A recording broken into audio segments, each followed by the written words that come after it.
Chapter 3, Episode 1, Starting the Paid Service 2. Dokubi. The first time he appeared, someone said so. I didn't know why, but that sentence suddenly popped up in my head. The stopped subway train, the dark room. These details gave me a sense of déjà vu. The subway had stopped before, but it was rare. Even so, why? I remembered the familiar words from a novel, but it was ridiculous. Wasn't it impossible? At this moment, the door of car 3807 opened wide, and the electricity returned. Yusanga muttered by my side. Dokubi? My head was ringing. I trembled uneasily as the novel I knew and the reality before me overlapped. With two small horns and wearing a small straw hat, the strange and fluffy creature was floating in the air. It was too strange to call it a fairy, too evil to call it an angel, and too tranquil to call it a demon. Thus, it was called a dokubi. And I already knew what the first thing the dokubi would say. Fiction and reality overlapped precisely. What is this? Augmented reality? Amidst the chattering people, I was thrown into another world alone. This was unmistakably a dokubi, the very dokubi that opened the door to tragedy for thousands of lives and ways of survival. It was Yusanga's voice that broke me out of my thoughts. It sounds vaguely like Spanish. Should I talk to it? No, but it was at this time that I heard the correct pronunciation of Korean. Does this sound good? I had a hard time because the Korean patch didn't work. Everyone, can you hear my words? As a familiar language is being spoken, I could see people's expressions relax. The first one to step up was a big man in a suit. Hey, what are you doing right now? Huh? Are you filming? I have to go because I have to quickly get to an audition. He seemed to be an obscure actor since his face was unfamiliar. If I were a casting director, I would have picked him out for his brimming ambition. Unfortunately, the presence before him right now wasn't a director. Auditions. That's right. This is also an audition. There's a shortage of data. I just entered for those monetized at 7 p.m. What? What are you talking about? Now, all of you, relax in your seats and listen to me. From now on, I will tell you something very important. My chest was becoming stuffy. What? Quickly get off the train! Somebody call the captain. What are you doing without the cooperation of the citizens? Mother, what is that? A cartoon? There was no doubt about it. This was the development I knew. I didn't want to be mixed up in this, but there was no way. The people present wouldn't listen to the small and cute-looking CG creature. The only thing I could do was stop Yusanga, who was trying to get up from her seat. Huh? Yusanga's eyes widened. I spoke during a moment of bewilderment, but there was no way to explain what I understood. To be exact, I didn't have to explain. You are really loud.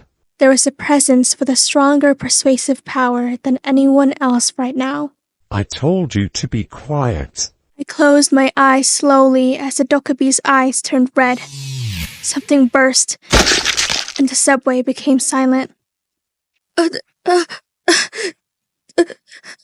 There was a big hole in the forehead of the unknown actor who had to go to the audition. The man who had spoken several times collapsed on the spot. This isn't a movie shoot. There was a cracking sound once again. This time, it was the person talking about the captain. It isn't a dream. It isn't a novel either. 1, 2. Blood sprayed into the air as the heads of some people started to burst. They were all the people who had protested against the dokubi, as well as the ones who screamed or went wild. Suddenly, the subway became a bloodbath. This isn't the reality that you know. Do you understand? So everyone shut up and listen to me. More than half of the people present here died.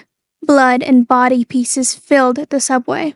Now, the people didn't scream, like primitive apes in front of a powerful predator. Everyone just watched the dokubi with terror. I was surprised and held tightly onto the shoulder of Yusanga, who was hiccuping. This was real. The strange message which entered my ears, the dokubi appearing right in front of me, and the train car that had become a bloodbath. Everyone, your lives have been nice so far. Isn't that right? In the special needs seating area, an elderly grandmother met the eyes of the dokubi. You have been living too long for free. Isn't life too generous? You were born and paid no price for breathing, eating, pooping, and breeding.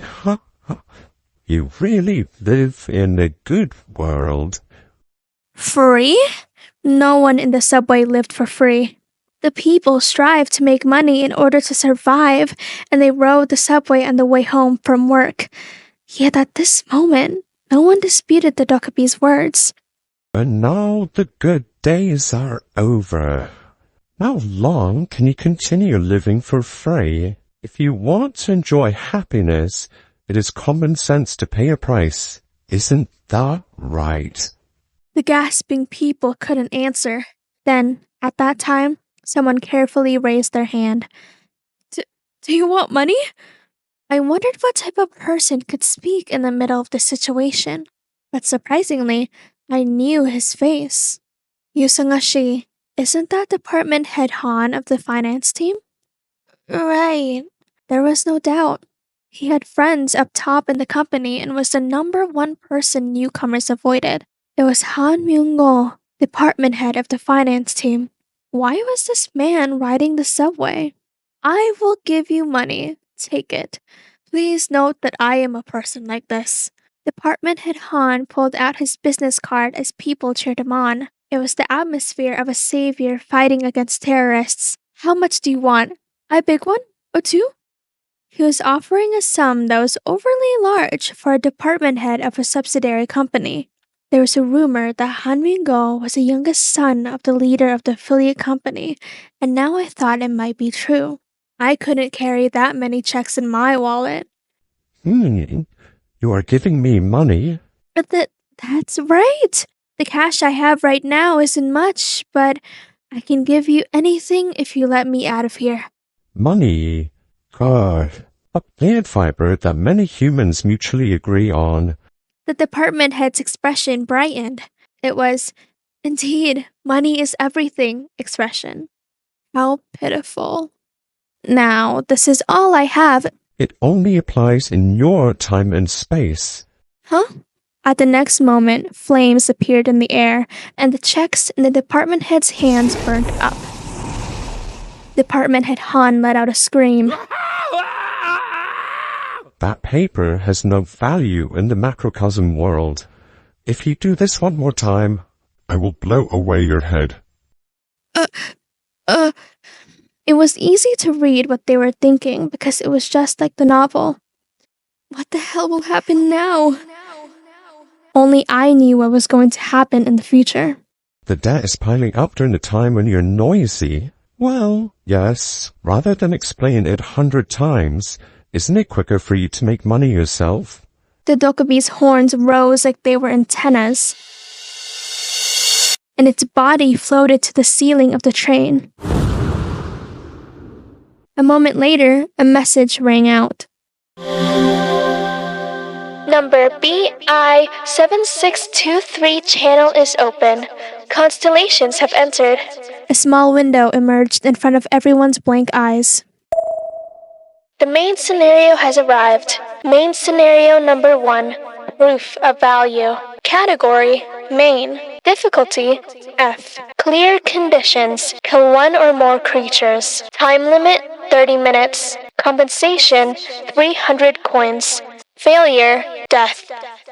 The dokubi smiled faintly as it became transparent and disappeared into the next space. Then, good luck, everyone. Please show me an interesting story. Dokubi are legendary creatures from Korean folklore, also known as Korean goblins.